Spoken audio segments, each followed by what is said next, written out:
নমস্কার, আপনারা শুনছেন মিস্ট্রি হাউস। আজ শুনবেন E.F. বেনসনের লেখা বিটুইন দ্য লাইটস গল্প অবলম্বনে আলো আধারের মাঝখানে। গল্পটি প্রথম প্রকাশিত হয় 1912 সালে। এই সময়কালীন উইয়ার্ড ফিকশন নিয়ে লেখালেখিটা বোধহয় একটু বেশি হতো। এই ধরনের গল্পে আসল ভয়টা কী নিয়ে সেটা স্পষ্টভাবে উল্লেখ করাই হয় না। স্টিফেন কিং একবার এক ইন্টারভিউতে এই নিয়ে কথা বলেছিলেন। তিনি বলেছিলেন, যতক্ষণ আমরা জানতে পারছি না দরজার উপরে কি রয়েছে, ততক্ষণ সেটার ভয় আমাদের মনে জীবিত থাকে। কিন্তু যেই আমরা সেই দরজাটা খুলে ওপারের দৃশ্য দেখে ফেলি, তখন থেকেই শুরু হয় ভয়ের ঘাটতি হওয়া। আর সত্যি বলতে গেলে কথাটা ভুল নয়। গল্পের ক্ষেত্রে আসল ভয়টাকে আধো অন্ধকারে রাখাটাই আমার মতে একটা ভালো দিক। অন্তত আমার সেরম গল্পই বেশি পছন্দ, যেখানে আমি নিজের কল্পনা দিয়ে ভয়ের কারণটা বোঝার চেষ্টা করব। যাই হোক, এবার আসি কিছু কাজের কথায়। যারা যারা ভূতের গল্প বা রোমহর্ষক গায়ে কাঁটা তুলে দেওয়া গল্প শুনতে পছন্দ করে, তাদের জন্য সুখবর। সামনের সপ্তাহ থেকে শুরু করে একটানা চলবে সেই ধরনের টান টান উত্তেজনার গল্প। তবে মাঝে মধ্যে অন্য ধরনের গল্পও থাকবে, যেমন গোয়েন্দা গল্প এবং রহস্য গল্প। কিন্তু বেশিরভাগ যেটা হবে সেটা হলো ভয়ের গল্প। তবে গল্পগুলোর আসল মজা নিতে এগুলো শুনবেন রাতের দিকে। শুনতে থাকুন আজকের গল্প আলো আধারের মাঝখানে। সূর্য ওঠার পর থেকে শুরু করে সন্ধ্যা অবধি একটানা বরফ পড়ে চলেছে বাইরে। কিন্তু প্রতিবারের মতো এইবারও এডওয়ার্ড চ্যান্ডলারের বাড়িটা ছিল গরম এবং আরামদায়ক। সেখানেই আমরা প্রতি বছর বড়দিন উদযাপন করে থাকি। আর বলাই বাহুল্য, এই বছরও সেখানেই আছি। এখানে এক মুহূর্তের জন্যেও হাসি ঠাট্টা বা আনন্দের কমতি হয় না। সময় কিভাবে যে কেটে যায় বুঝতেও পারি না। ব্রেকফাস্টের পর আমরা খানিকক্ষণ বিলিয়ার্ড খেললাম। তবে কয়েকজন সকালের কাগজ পড়া এবং ব্যাডমিন্টন খেলে কাটালো। এরপর সারা বাড়িটা জুড়ে আমরা সকলে খেললাম লুকোচুরি খেলা। মনে হচ্ছিল বড়দিনের জাদুর ছোঁয়া আমাদের মধ্যেও লেগে গিয়েছে। সকলে যেন আবার ছোটবেলায় ফিরে গিয়েছিলাম আমরা। খুব সন্তর্পণে পা টিপে টিপে হল বেয়ে ধরে হাঁটছিলাম আমরা। মনে মনে ভাবছিলাম, এই বুঝি কেউ এসে ধাপ্পা দিল আমাদের। খেলাধুলো শেষ হতে আমরা সকলে এসে জড়ো হলাম হল ঘরে। ঘরটার চারদিক জুড়ে অন্ধকার। ঘরের একদিকের বড় ফায়ারপ্লেসের আগুনের আলো এসে পড়ায় ঘর জুড়ে আলো ছায়ার খেলা চলছে। কয়লা এবং কাঠের আগুনটা দেখতেও দারুণ লাগছিল। এরপর শুরু হলো এক এক করে ভূতের গল্প বলা। ইলেকট্রিক লাইটগুলোকেও বন্ধ করে দেওয়া হলো, যাতে কল্পনাকে চরমে নিয়ে যেতে পারি আমরা। যেন মনে হয় ঘরের আনাচে কানাচে কিছু ঘোরাফেরা করছে। আমি তখন সবেমাত্র নিজের কাহিনী বলা শেষ করেছিলাম। সন্তুষ্ট অনুভব করছিলাম, ভাবছিলাম এতটা ভয়ের গল্প এরপর আর কেউ বলতে পারবে না। তখন এডওয়ার্ড, যে কিনা এখনো নিজের গল্প শোনায়নি, সে কথা বলে ওঠে। সে আমার বিপরীতে বসেছিল, আগুনের ঠিক সামনে। বছরের শেষে অসুখে ভোগার ফলে তার মুখ চোখ ফ্যাকাশে এবং দুর্বল দেখাচ্ছিল। কিন্তু দুপুরের দিকে যখন আমরা আনাচে কানাচে লুকোচুরি খেলছিলাম, তখন তাকে দেখেই সব থেকে সাহসী মনে হচ্ছিল। এখন তার মুখের ভাব দেখে আমি ভারী অবাক হলাম। না, সাধারণ ভূতের ঘটনা আমাকে ভয় পাওয়াতে পারে না, বলল সে। ভূতেদের দৈনন্দিন কারসাজি এখন খুবই একঘেয়ে ব্যাপার হয়ে গিয়েছে। যখন আমি কোনো চিৎকার বা কঙ্কাল দেখতে পাই, তখন আমার মনে হতে থাকে আমি জানি এরপর কি ঘটবে এবং কি লুকিয়ে আছে চাদরের নিচে। কিন্তু আমার গল্পের কঙ্কাল তো চাদর সরিয়েছিল। নিজের গল্পের সমর্থনে বললাম আমি, হ্যাঁ জানি, কিন্তু সেটাও আমাকে ভয় পাওয়াতে পারেনি। এখন এই ঘরে 7 কি 8টা কঙ্কাল রয়েছে, একেবারে রক্ত মাংসে আবৃত, সেই সাথে আরও কিছু ভুতুরে জিনিস। কিন্তু না, আমার আসল ভয়টা হলো ছোটবেলাকার একটা সত্যিকারের ভয়ঙ্কর ঘটনা। কারণ সেগুলো খুবই অস্পষ্ট। সেগুলোর মধ্যে সত্যিকারের ভয় লুকিয়ে আছে, কারণ তুমি জানো না এরপর কি ঘটতে চলেছে কিংবা তুমি কিসে এত ভয় পাচ্ছ। শুধু যদি সেই অনুভূতিটাকে আরও একবার অনুভব করা যেত। মিসেস চ্যান্ডলার উঠে দাঁড়ালেন। তিনি বললেন, আশা করি তুমি আবার সেই বিষয়টা অভিজ্ঞতা করতে চাও না। সেটা একবারের জন্যই যথেষ্ট। বেশ কৌতূহলের বিষয় তো এটা। সকলেই ওকে বলল গল্পটা চালিয়ে যেতে। একটা সত্যি ভূতের গল্প শোনাটা কেউ হাতছাড়া করতে চায় না। এডওয়ার্ড হেসে ওঠে। না রে বাবা, আমি আবার সেই পরিস্থিতিতে যেতে চাই না, স্ত্রীর দিকে তাকিয়ে বলল সে। তারপর ফিরল আমাদের দিকে। কিন্তু সত্যি, আমি যে দুঃস্বপ্নের বিষয়ে বলতে যাচ্ছি সেটা ছিল খুবই অস্পষ্ট। গল্প বলার মতো ঘটনা নয় সেটা। এর মধ্যে সাধারণ ভূতের গল্পে যেসব মাল মশলা থাকে তার কিছুই নেই। তোমরা হয়তো সকলেই ভাববে এর মধ্যে তো কিছুই ছিল না, এবং চিন্তা করবে আমি ভয় পেলাম কেন। কিন্তু আমি সত্যি সত্যি ভয় পেয়েছিলাম। আমি কিছু একটা দেখেছিলাম, এবং ঠিক করে বলতেও পারবো না সেটা আসলে কি ছিল। তখন আমার কানে একটা শব্দ আসছিল, যেটা হতে পারে কোনো পাথর পড়ার শব্দ। বেশ, তোমার সেই পাথর পড়ার গল্পটাই শোনাও আমাদের, আমি বললাম। ঘরে হালকা নড়াচড়া হলো। বোঝা গেল ঘরে কিছু একটা পরিবর্তন এসেছে। শুধুমাত্র শারীরিকভাবে নয়, আবহাওয়ার মধ্যেও এসেছে। আমাদের মধ্যেকার হাসি খুশি উৎফুল্ল ভাবটা হঠাৎ করে কোথাও যেন উধাও হয়ে গিয়েছে। আমরা এতটা সময় যাবৎ হাসি ঠাট্টা করে এবং লুকোচুরি খেলে সমস্ত শক্তি ব্যয় করেছিলাম, কিন্তু এখন যেন মনে হচ্ছে সত্যিকারের লুকোচুরি খেলা এবার শুরু হতে চলেছে, যার মধ্যে লুকিয়ে রয়েছে সত্যিকারের ভয়। না হয় সেই ভয় সত্যিকারের নাই হলো, কিন্তু তবুও সেটা আমাদের মনে গম্ভীর ভাব ফুটিয়ে তোলার জন্য যথেষ্ট ছিল। মিসেস চ্যান্ডলার বলে উঠলে, এসব ভাবতে গিয়ে তোমার ভয় করছে না? কথাটা আমাদের আরও উদ্বিগ্ন করে তুলল।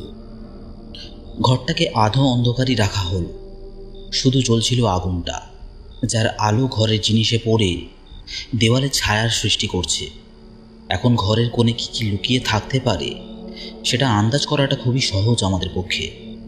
আগুনের আলো কমে আসায় এডওয়ার্ড, যে কিনা আলোর সামনে বসেছিল, সেও খানিকটা আধারে ডুবে গিয়েছে। যখন সে কথা বলতে শুরু করলো, তার কণ্ঠ ছিল শান্ত এবং পরিষ্কার। মনে হচ্ছিল তার কণ্ঠ ঘরের গভীর থেকে ভেসে আসছে। গত বছর 24শে ডিসেম্বর আমি আর এমি এবছরের মতো এখানেই ছিলাম। তোমাদের মধ্যে কেউ কেউ সেবার ছিলে আমাদের সাথে, বোধহয় 3 কি 4 জন মতো। তাদের মধ্যে আমিও ছিলাম একজন, কিন্তু আমি কিছু বললাম না। মনে হলো বলার কোনো প্রয়োজনও নেই। সে কোনো উত্তর ছাড়াই বলে চলল, তোমাদের মধ্যে যারা সেবার ছিলে তারা হয়তো জানবে সেদিনটা বেশ উষ্ণ ছিল। সেদিন আমরা বাগানে ক্রিকেট খেলছিলাম। হালকা ঠান্ডা হাওয়া বইছিল বটে, তবে আমাদের ইচ্ছা ছিল বড়দিনে ক্রিকেট খেলার, তাই সেটা করছিলাম আমরা। সে এবার আমাদের সবার দিকে একবার করে তাকালো। আজকের মতো সেদিনও আমরা ছোট ছোট খেলা খেলছিলাম। আজকে সকালে ব্রেকফাস্টের পর এই ঘরটা যেমন গরম ছিল, সেদিন বাগানটাও তেমনটাই উষ্ণ ছিল। কিন্তু আজ বাইরের রাস্তায় 3 ফুট বরফ জমে গিয়েছে, কিংবা তার চেয়েও বেশি হতে পারে। তার কথা বলাকালীন চিমনির মধ্যে দিয়ে একটা ঝোড়ো বাতাস ঘরে এসে প্রবেশ করল, ফলে আগুনটা নড়ে চড়ে ওঠে। আমাদের কানে এলো হাওয়ার দরুন বাইরের বরফগুলো জানলায় এসে বাড়ি মারছে। যেন মনে হচ্ছে অনেকগুলো পায়ের শব্দ এসে জড়ো হয়েছে বাড়ির বাইরে। আমাদের প্রায় সকলেই তাকালাম জানলার দিকে, কিন্তু দেখার মতো সেখানে কিছুই ছিল না। হ্যাঁ, বড়দিনটা ছিল আলোক জল এবং উষ্ণ, বলতে থাকলো এডওয়ার্ড। সেবার এই সময় একেবারেই বরফ পড়ছিল না, এবং গাছে ফুলও ফুটেছিল। আমার সবসময় মনে হতো ফুল জিনিসটা ভারী পাগল বস্তু। সে একটু থামল, এবং আমি এটাও ভাবতাম আমিও হয়তো একটু পাগল আছি। তার কথায় কেউ বাধা দিল না। তার গল্পে কিছু একটা ছিল যেটা আমাদের সমস্ত মনোযোগ তার দিকেই নিয়ে গেছে। বাইরের বরফ এবং ঘরের আলো ছায়ার লুকোচুরি যেন সেটায় আরও একটু রং লাগিয়েছে। মিসেস চ্যান্ডলার আবার নিজের সোফায় বসে পড়লেন, কিন্তু চেয়ারে তার নড়াচড়া আমার কানে আসছিল। মুহূর্তের মধ্যে আমাদের হাসি খুশি ভাবটা পরিণত হয়েছে গাম্ভীর্যে। একটু আগে বাচ্চা বাচ্চা খেলাগুলো নিয়ে হাসাহাসি করার পরিবর্তে আমরা এখন সেটাকে বেশ গুরুত্ব নিয়ে দেখছি। যাই হোক, সেদিন আমি বাইরে বসেছিলাম। আমার স্ত্রী তখন সবার সাথে ক্রিকেট খেলছে। তখন হঠাৎ আমার মনে হলো আমার আর তেমন গরম অনুভব হচ্ছে না, কারণ কাঁপুনি দিচ্ছে আমার। আর কাঁপুনি দেওয়াকালীন আমি তাকাই উপর দিকে, কিন্তু আমি সেখানে তোমাদের কাউকেই দেখতে পাই না। সেখানে এমন কিছু একটা দেখি যেটার সাথে তোমাদের কারোরই সম্পর্ক নেই, কিংবা অন্তত আমি সেটা আশাও করছিলাম না। আর ঠিক এখানেই একজন মানুষের ছিপে যখন মাছ আটকে যায়, সেইভাবেই এডওয়ার্ডও আমাদের মনোযোগ পুরোপুরি আটকে নিল তার দিকে। এখন আর কোনোভাবেই আমরা তার থেকে নজর সরাতে পারবো না, কিংবা তার গল্প শোনা বন্ধ করতে পারবো না যতক্ষণ না সেটা শেষ হচ্ছে। তোমরা তো আমাদের বাগানটা দেখেছো, বলল সে, আর এটাও দেখেছো যে তার ধার বরাবর রয়েছে পাঁচিল, এবং পাঁচিলের উপরটা ফুল দিয়ে সাজানো, আর সেই সাথে রয়েছে একটা গেট। তো যখন আমি মুখ তুলে তাকালাম, আমি দেখলাম বাগানটা ধীরে ধীরে সংকুচিত হচ্ছে। দেওয়ালগুলো এগিয়ে আসছে কাছাকাছি। দেওয়ালগুলো এগোনোর সাথে তাদের উচ্চতা বেড়ে চলেছে, আর একই সাথে আকাশের আলোটা ধীরে ধীরে আবছা হতে শুরু করেছে। তারপর একসময় সমস্তটা অন্ধকারে ভরে গেল। শুধুমাত্র গেটের দিক থেকে ভেসে আসছিল হালকা আলোক বিন্দু। আমি এর আগেই বলেছি সেবার বাগানের একদিকে ফুল ফুটেছিল, আর হঠাৎ করে যখন এই অন্ধকার এসে ঘিরে ধরতে শুরু করলো আমাকে, তখন আমি মরিয়া হয়ে তাকিয়ে থাকলাম সেই ফুলগুলোর দিকে। তখন শুধু মন চাইছিল এমন কিছু দেখতে যেটা তার কাছে পরিচিত, কিন্তু সেখানে ফুল ঠিক ছিল না, ছিল শুধু তার পাপড়িগুলো। হালকা আলো পড়ায় সেটা দেখা যাচ্ছে। সেই অলৌকিক ব্যাপারটা ততক্ষণে সম্পূর্ণ হয়ে গিয়েছে। আমি তখন আর বাগানে বসে নেই। নিজেকে খুঁজে পেলাম নিচু ছাদওয়ালা একটা ঘরে, অনেকটা কেটলির ঢাকনার মতো, তবে আকৃতি গোল। জায়গাটা ছিল প্রায় অন্ধকার। শুধুমাত্র আমার উল্টো দিকের দরজাটা দিয়ে খানিকটা আলো এসে ঢুকছিল সেখানে। ওটাই সম্ভবত বাইরে যাওয়ার রাস্তা। সেই ভয়ানক স্থানে বাতাসও ছিল অতি সামান্য, ফলে দম বন্ধ হয়ে আসছিল সেখানে। মনে হচ্ছিল বহুকাল যাবৎ এই বাতাস এখানে বদ্ধ রয়েছে, বাইরের হাওয়া এখানে কখনো প্রবেশই করেনি। কিন্তু সেই দমবন্ধ পরিবেশটা ওই ঘরের কোণে লুকিয়ে থাকা আতঙ্কের কাছে যেন কিছুই ছিল না। সেখানের বাতাসে ঘোরাফেরা করছিল অপরাধের অনুভূতি, অতি প্রাকৃতিক কিছুর আহ্বান। সেখানে যে জীব বা অস্তিত্ব বিরাজ করে, তারা আমার কাছে কোনোভাবেই মানুষ বলে মনে হয়নি। তাছাড়া আমার শরীরে এক প্রকার আদিম এবং অত্যাচারী ভার অনুভব হচ্ছিল, যেন আমাকে কোনো অতীত জগতে ছুঁড়ে ফেলা হচ্ছে বারবার। এতটা বলে সে একটু থামল, সেই সাথে আগুনটাও উস্কে উঠে আবার ঝিমিয়ে পড়ল। সেই ক্ষণিকের আলোতেও আমি সবার মুখটা দেখছিলাম, প্রত্যেকেই এক দৃষ্টে তাকিয়ে এডওয়ার্ডের দিকে। তাদের মুখে চোখে চাপা উত্তেজনার ছাপ। আমার মধ্যেও সেরমটাই হচ্ছে। এরপর কি আসতে চলেছে সেটার অপেক্ষা করছি। তো যেমনটা বললাম, এডওয়ার্ড আবার পড়া শুরু করল। আমি ফুলটার দিকে তাকিয়েছিলাম, কিন্তু সেখানে ছিল হালকা করে জ্বলতে থাকা আগুনের আলোক বিন্দু। আমার চোখ সেই দিকেই নিবদ্ধ ছিল। সেই আগুনের চারপাশ জুড়ে কিছু আকৃতি এসে জড়ো হতে শুরু করলো। শুরুতে আমি বুঝতেও পারছিলাম না এগুলো কি, কিন্তু তারপর বোধহয় আমার চোখ সয়ে এসেছিল অন্ধকারে, কিংবা আগুনটা হয়তো উজ্জ্বল হয়ে উঠেছিল, কারণ আমি দেখতে পেলাম সেগুলো এক একটা মানুষের আকৃতি, তবে আকারে খুবই ক্ষুদ্র। তখন সেগুলোর মধ্যে একটা মূর্তি উঠে দাঁড়ালো। সেই সাথে তার মুখ দিয়ে বেরিয়ে আসতে শুরু করলো গায়ে কাঁটা তুলে দেওয়ার মতো একরকম কণ্ঠ। সে এমন এক ধরনের জামা পরেছিল যেটা তার হাঁটু অবধি ঢেকে রেখেছে, কিন্তু জামাটায় কোনো হাতা নেই। তার সমস্ত হাত লোমে ভরে রয়েছে। তারপর তার হাতের ইঙ্গিত করা এবং ফিসফিসের জোর বেড়ে চলল, এবং আমি বুঝতে পারলাম ওরা সকলে আমার বিষয়ে কথা বলছে। ক্রমাগত আমার দিকে আঙুল তুলে দেখাচ্ছে তারা। আর সেই মুহূর্তে আমার মধ্যেকার ভয় যেন দ্বিগুণ হয়ে গেল, কারণ আমি বুঝতে পারলাম আমি একেবারে শক্তিহীন। আমি দেহের একটা অংশ নড়াতে পারছি না, যেন আমি কোনো দুঃস্বপ্নের মধ্যে ফেসে রয়েছি। একেবারে পঙ্গু হয়ে গেছি আমি নিজের আঙুল নাড়াতে পারছিলাম না, নিজের ঘাড় ঘোরাতে পারছিলাম না। সেই আতঙ্কের মধ্যে আমি চিৎকার করতে গেলাম, কিন্তু মুখ দিয়ে এক ফোঁটা শব্দ বের হলো না। আমার বিশ্বাস এই সব কিছু স্বপ্নের মতোই খুব তাড়াতাড়ি ঘটেছিল, কারণ হঠাৎ করেই কোনো ইঙ্গিত ছাড়া সমস্ত দৃশ্য মুছে গেল চোখের সামনে থেকে, এবং আমি আবার ফিরে এলাম আমার বাড়ির বাগানে। বাকিরা তখনও খেলছে, কিন্তু অন্যদিকে আমার সমস্ত মুখ ঘামে ভিজে গিয়েছে এবং সমস্ত শরীর কাঁপছে ভয়ে। এখন তোমরা হয়তো ভাবতেই পারো যে আমি ওখানে শুয়ে ঘুমিয়ে পড়েছিলাম এবং একটা খারাপ স্বপ্ন দেখি, সেটা সত্যি হতে পারে, কিন্তু ঘটনাটা ঘটার আগে আমার কোনো ঘুম পাচ্ছিল না, এমনকি পরেও না। আমার মনে হচ্ছিল আমি যেন একটা বইয়ের পাতা মুহূর্তের জন্য খুলে সেটা আবার বন্ধ করে দিয়েছি। এই সময় একজন উঠে গিয়ে ঘরের আলোগুলো জ্বেলে দিল, যার ফলে আমি চমকে লাফিয়ে উঠেছিলাম। আমার মানতে কোনো দ্বিধা নেই যে তাতে আমি খানিক স্বস্তি অনুভব করি। এডওয়ার্ড হেসে ওঠে। গল্প কি তাহলে চালিয়ে যাব? সবার উদ্দেশ্যে প্রশ্ন করল সে। কেউ কোনো উত্তর না দেওয়ায় এডওয়ার্ড আবার বলতে আরম্ভ করল। ওটাকে ঠিক স্বপ্ন বলা যাবে না, তবে এক প্রকার হ্যালুসিনেশন বলা যেতে পারে। সে ওটা যাই হোক না কেন, ওটা আমার মনে অনেক সময় যাবৎ ছিল। কয়েক মাস যাবৎ সেটা মন থেকে বের করতেই পারলাম না। মাঝে মাঝে সেটা সুপ্ত অবস্থায় পড়ে থাকতো, আর বাকি সময় সেটা নাড়াচাড়া দিত মনে। নিজেকে বারবার বোঝাতাম ওটা কিছুই ছিল না, কিন্তু তাতেও কোনো ফল হতো না। সেই আতঙ্কের বীজ আমার আত্মার ভিতর ঢুকে গিয়েছিল। সময়ের সাথে সাথে সেই বীজ বড় হতে থাকে এবং আমি নিজের মনকে কোনোভাবেই কিছু বোঝাতে পারতাম না। এটা আমার স্বাস্থ্যে তেমন কোনো প্রভাব ফেলেনি। আমার খাওয়া দাওয়া, ঘুমানো সব সাধারণভাবেই চলছিল, কিন্তু রোজ সকালে ধীরে সুস্থে ওঠার পরিবর্তে আমি ধর্মর করে উঠতাম। মনে হতো গভীর অতলে তলিয়ে যাচ্ছি আমি। মাঝে মধ্যে খেতে খেতে আমি থেমে যেতাম, ভাবতাম এসব করে কি আদৌ কোনো লাভ আছে। তারপর অবশেষে আমি এই বিষয়টা দুজনকে বলবো বলে ঠিক করলাম।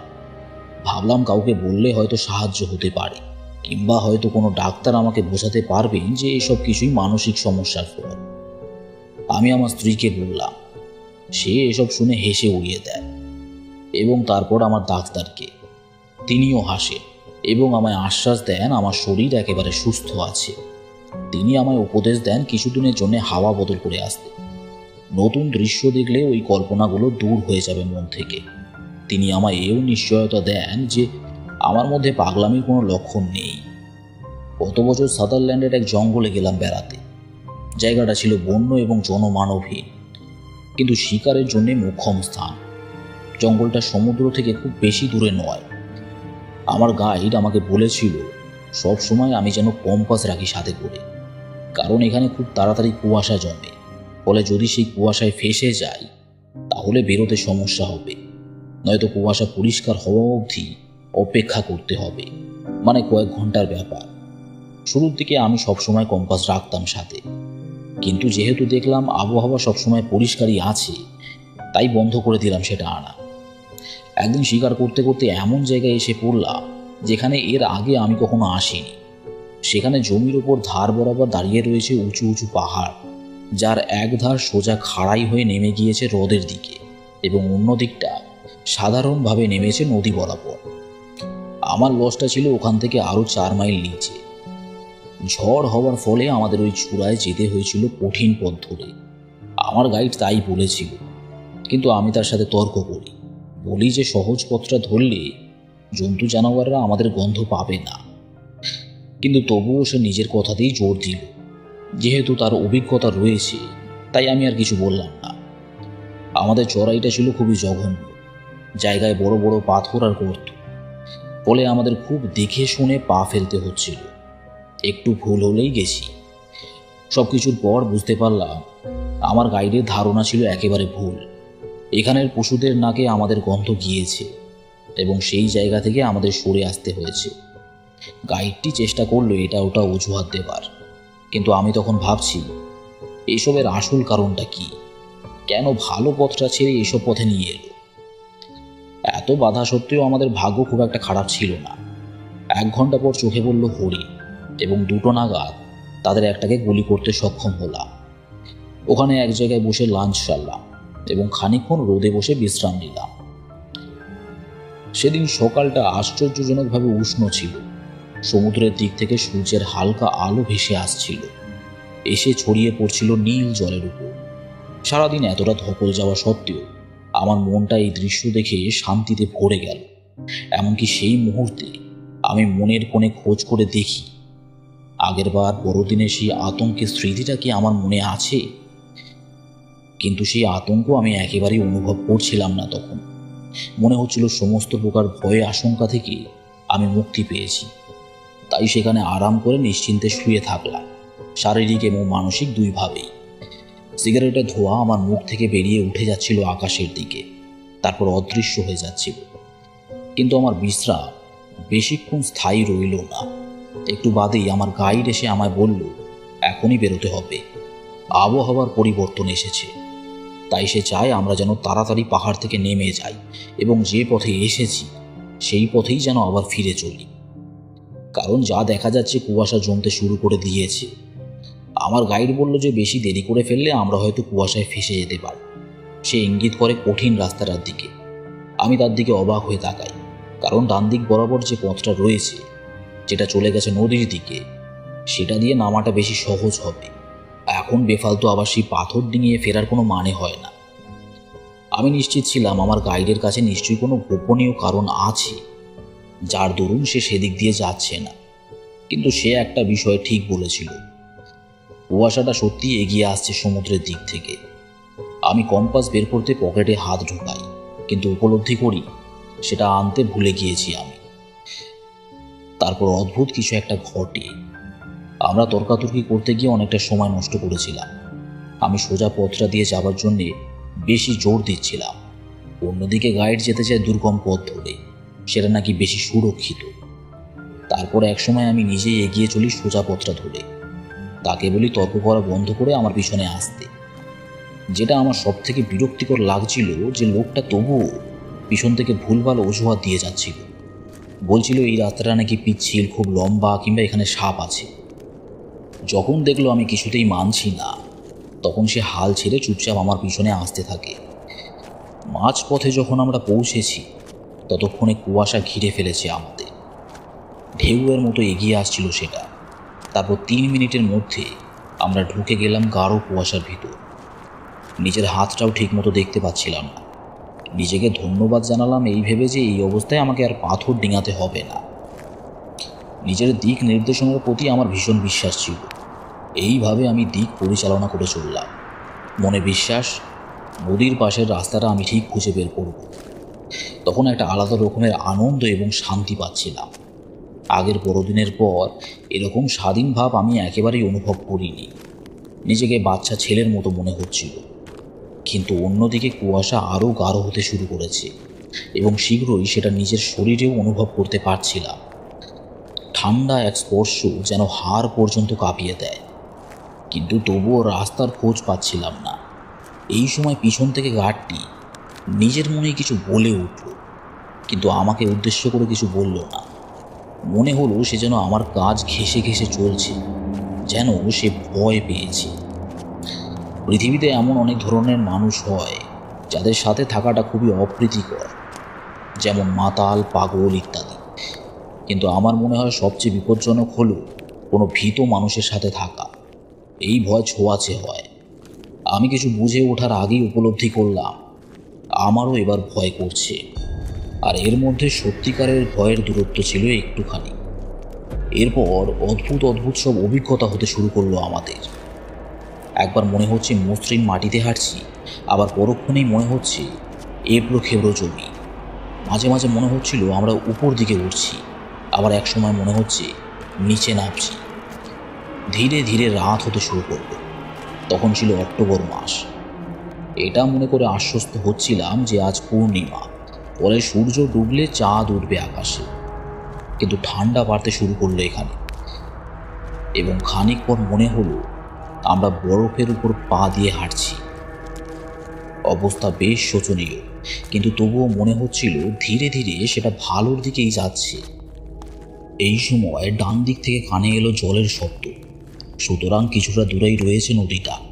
যাক, এখন অন্তত যাওয়ার জন্য আমরা একটা দিক খুঁজে পেলাম। আমি সেদিকে ঘুরে হাঁটতে শুরু করলাম, কিন্তু বোধহয় কয়েক পা এগিয়েছি এমন সময় কানে এলো চাপা আর্তনাদ। দেখলাম আমার গাইডটি ভয় পেয়ে দৌড়াচ্ছে। ধীরে ধীরে তার শরীর মিলিয়ে যাচ্ছে ঘন কুয়াশায়। আমি তার নাম ধরে ডাক দিলাম, কিন্তু সে কোনো সাড়া দিল না। শুধু কানে এলো তার পায়ের শব্দ, ধীরে ধীরে মিলিয়ে যাচ্ছে। আমি বুঝলাম না কি দেখে সে এত ভয় পেল, কিন্তু তা চলে যাওয়ায় আমার মনের ভয়টা উধাও হয়ে গেল। ঠিক আগের মতোই উৎফুল্ল হয়ে উঠল মন। কিন্তু ঠিক সেই সময় নজরে এলো একটা কালো ছায়া মূর্তি। কিছু বোঝার আগেই দেখলাম আমি পিছিয়ে গিয়ে উল্টে পড়েছি স্যাঁতস্যাঁতে মাটিতে। হাওয়ার গতি বেড়ে চলল এবং বরফটা তাতে আরও বিরক্তি সৃষ্টি করছে। কিন্তু আমি নিজের মনকে বোঝালাম এই হাওয়ার ফলে কুয়াশা ঠিক সরে যাবে, তখন শুধু জ্যোৎস্নার আলোয় আমাকে বাড়ি ফিরতে হবে। সেখানে দাঁড়িয়ে থাকা অবস্থায় আমি দুটো জিনিস লক্ষ্য করলাম। এক, সেই ছায়া মূর্তিগুলো খুবই কাছাকাছি রয়েছে, এবং দুই, আমি যেখানে দাঁড়িয়ে সেখানে ছাউনি থাকায় সেটা বরফের হাত থেকে আমায় বাঁচিয়ে রেখেছে। তাই আমি ছাউনির মধ্যে কিছুটা ঢুকে এলাম। সেখানে 12 ফুট উঁচু একটা দেওয়াল খুঁজে পেলাম আমি, এবং আমি যেখানে তখন দাঁড়িয়ে সেখানে রয়েছে একটা গর্ত, অথবা সেটাকে কোনো দরজা বলাই উচিত। সেখান থেকে ক্ষুদ্র এক আলো বের হচ্ছে। আমি কৌতূহলী হয়ে ঝুঁকে গিয়ে প্রবেশ করলাম সেই গর্তে। কিছুটা যেতেই পৌঁছে গেলাম অন্য প্রান্তে। সেটা করা মাত্র আকাশ পরিষ্কার হয়ে উঠল, কুয়াশা সরে গেল। এতক্ষণ যে চাঁদটা চোখেই পড়ছিল না, সেটার আলো এখন দেখার জন্য যথেষ্ট। নিজেকে আমি খুঁজে পেলাম গোলাকৃতিবদ্ধ এক স্থানে, যেখানের দেওয়াল থেকে বেরিয়ে এসেছে ভাঙা ভাঙা পাথরের টুকরো। দেখে মনে হচ্ছে সেগুলো ঠেসান দেওয়ার জন্য ব্যবহার করা হয়েছে। আর তারপর দুটো ঘটনা ঘটল। গত 9 মাস ধরে যে ভয় আমার মনে চেপে বসেছিল, সেগুলো এক ঝটকায় ফিরে আসতে শুরু করলো। কারণ আমি বুঝতে পেরেছি আমার দেখা সেই দৃশ্যগুলো আসলেই সত্যি ছিল। আর একই মুহূর্তে আমি দেখতে পেলাম ছোট এক মানব মূর্তি, বোধহয় 3.5 ফুট লম্বা হবে, এগিয়ে আসছে আমার দিকে। আমার চোখ বলল সেটা একজন মানুষ।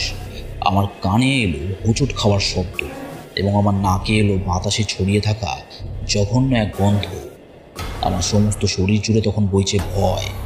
আমার মনে হয় আমি চিৎকার করতে গিয়েছিলাম, কিন্তু কোনো শব্দ বের হলো না মুখ দিয়ে। আমি চেষ্টা করলাম নড়াচড়া করার, কিন্তু পারলাম না। সেই মূর্তি ক্রমাগত এগিয়ে আসছে কাছে। তারপর হয়তো যে আতঙ্কের জন্যে আমার শরীর পাথর হয়ে গিয়েছিল, সেটাই আমার মধ্যে এক প্রতিক্রিয়ার সৃষ্টি করে। কারণ বুঝলাম আমি চিৎকার করে উঠে দৌড়ে চলেছি সেই গর্ত থেকে বেরোনোর জন্য। সেখান থেকে বেরোনো মাত্র প্রাণপণে ছুটে চললাম দিক বিদিক জ্ঞানশূন্য হয়ে। আমি জানি না কোন দিকে আমি চলেছি। আমি শুধু চাইছিলাম যে করেই হোক এখান থেকে আমায় যতদূর সম্ভব চলে যেতে হবে। ভাগ্য বোধহয় আমার সাথেই ছিল, কারণ খানিক বাদে আমি নদীর পাশের সেই রাস্তাটা খুঁজে পেলাম। তার 1 ঘন্টা পর এসে পৌঁছালাম লজে। পরদিন সারা শরীর জুড়ে কাঁপুনি ওঠে আমার। তারপর তোমরা তো জানো আমার নিউমোনিয়া হয়, এবং 6 সপ্তাহ বিছানা ছেড়ে উঠতে পারিনি। তো এই ছিল আমার কাহিনী। আর এটাকে অনেকভাবেই ব্যাখ্যা করা যায়। তোমরা হয়তো বলতে পারো আমি সেই ছাউনির নিচে ঘুমিয়ে পড়েছিলাম, এবং আমার মতো সেখানে কোনো ভেড়া এসে আশ্রয় নিয়েছিল। আমি হয়তো তাকেই দেখেছি। এই ঘটনার অগুন্তি ব্যাখ্যা রয়েছে, কিন্তু এই সমাপতন ছিল ভারী আজব। যারা দিব্য দৃষ্টিতে বিশ্বাস রাখে, তারা হয়তো এই কাহিনীতে অনায়াসে বিশ্বাস করবে। এতটাই ছিল? আমি জিজ্ঞেস করলাম। হ্যাঁ, এতটাই।